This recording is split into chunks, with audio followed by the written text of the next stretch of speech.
Hindi lang sapat na mahal mo yung isang tao para masabing makikita mo siya sa future mo. Pag mahal mo yung tao, dapat ba na nakikita mo siya sa future mo?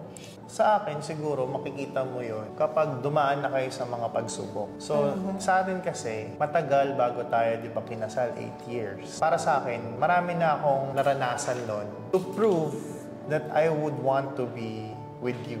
And I think you would want to be with me also, di ba? Meron na rin akong mga naranasang downfalls nun, weaknesses nun, and you were there. Tapos talagang magkasama tayo na, or at least, hindi ka nag-give up sa akin with all those weaknesses. Kaya doon ko nakita na makikita kita sa future ko. Di ba? Kasi parang, syempre, yung mga relationship na maaga pa lang, pwede mo namang sabihing mahal mo na eh. Diba? Sabagay. Pwede namang talagang in love ka eh.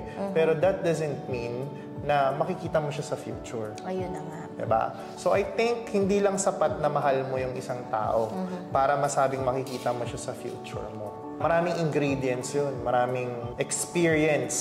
Maraming lessons or parang tests na dapat mangyari before you could actually see someone to your future.